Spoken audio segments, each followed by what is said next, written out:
on top and very much back in the game in a number of boat classes here so far in the last couple of days. Absolutely doing really well.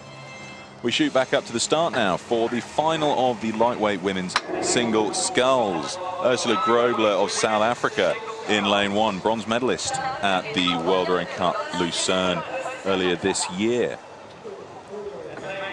Lane 2, Fabiana Beltrame of Brazil, gold medalist at World Rowing Cup Lucerne, bronze medalist at Eton, very well established in this single scull.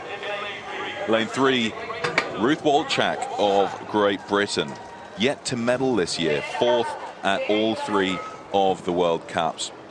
Michaela Taupatrea of Austria in lane 4. She's had a good season. Gold at Eton, silver at Lucerne, silver in Seville Euro Championships. Lane 5, Katerína Nikolaïdou of Greece, European champion in the lightweight women's single sculls. And in lane 6, Elena Krivashenko of Belarus.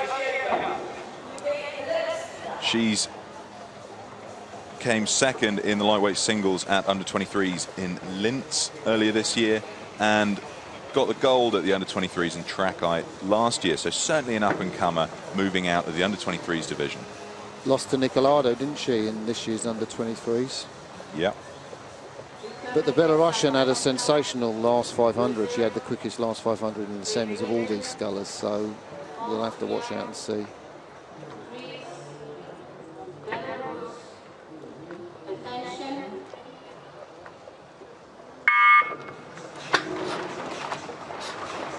Ruth Walczak, I saw the British sculler first out. She really got left in the first 500 metres, and I don't think that was part of the plan for Coach Paul Reedy envisaged. So she moved well off the start there, and Hila told her this race could be yours for the taking, which would be difficult to believe from a sculler who's, as you said, yet to medal. But there she goes, blasting out. Wow, brilliant start there. Taupatrea also had a very clean start, but not quite as fluid at this moment as the British sculler, who is moving out to half a length lead now. But locked together are the 3 boats going for the silver medal at this moment. But, I mean, early days, anything could happen. I just wonder what Reeds has said to her, because, I mean, when she went through the 500 metres, you know, in a semi-final, she didn't blast out as fast as this.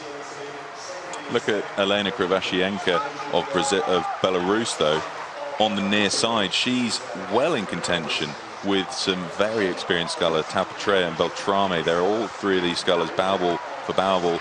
As you say, though, Sarah, early days, and it's going to develop through the second 500. Cookie, we were talking about when you were in the pairs in Munich in 2007 and you just led out. I just wonder what's going through Ruth Walczak's mind now. She's got nearly a length on the field. What do you think at 500 metres? What goes through your head then? Well, I think particularly when you're new, like Ruth is, there's always a little bit of concern there. Am I doing the right thing? Have I done it too early? Am I going too hard? Those thoughts do creep through your mind. So I think it's really important that at this moment she has the confidence in what she's doing.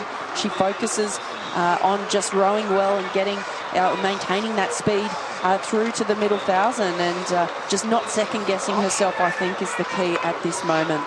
So to the 500, Ruth Walczak leads the way. Time of 1:54 through there, and really close behind are Taupatrea and Fabiana Beltrame, who are dead level, exactly 2.5 seconds behind Walczak. Taupatrea from Klagenfurt, coached by Kurt Treyer, I assume is a husband, and really stepped on this year. Austrian sculling, we've seen Lobnig earlier get into the final. Look at the stroke rate there of Taupatrea. She's at 32, but if you look just past her to Beltrame, how much slower and slightly more graceful her strokes are there.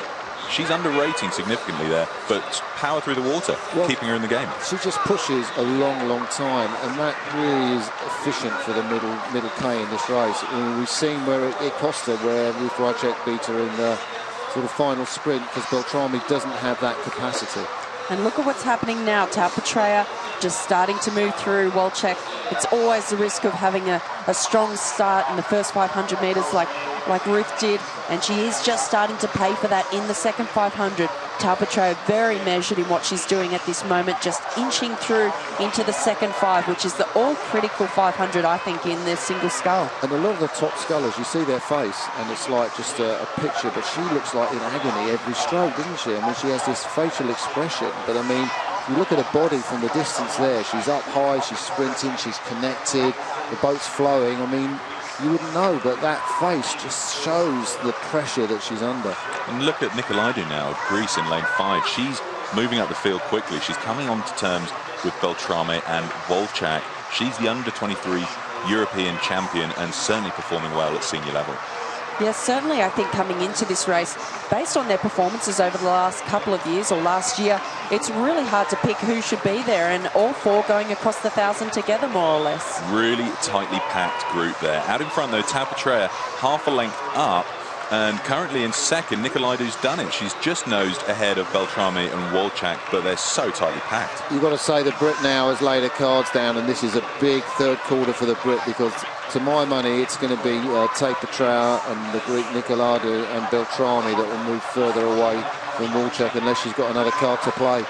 Yeah, she does look like she's starting to suffer now, really paying for that quick first 5. And the top 3 scullers there from Brazil, over in lane 2, currently in third. In second is the Greek, and leading is Taupatrea from Austria. What a fine performance she's putting on now, but the pressure is starting to come from the Greek sculler, and this we would expect from her. She won the under-23 lightweight women's single scull. She is a very fine sculler indeed, and she is going for the win now. She really is. Do you think Taupatrea has gone too early, pushing out in front? She'll have been trying to solidify a lead that she could then hold on to, but I don't think she anticipated Nikolaydu's guts through this third 500. She looks like she is responding, Taupatrea. She is just covering those moves from Nikolaydu, but I think Nikolaydu looks very strong. I mean, she's 2 points down on the Austrian for stroke rate, and she looks long and very relaxed, and I think that she'll start to edge even further ahead as we come towards the 1,500-metre mark. I think the Greek looks very strong. I was talking to a coach, Gianni Postiglione, this morning, and, you know, I said, what do you think of Katerina? And he kind of looked, you know, as if to say medal, but I mean, this isn't just medal form, is it? This is gold medal form with 500 metres to go. Amazing stuff, and I just wonder when Beltrame of Brazil is going to make her move. I don't think we've seen it yet, and it could be a big one.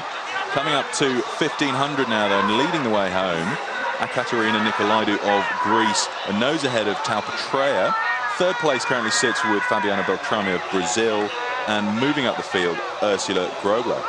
Yes, this third place, I think, will get really interesting.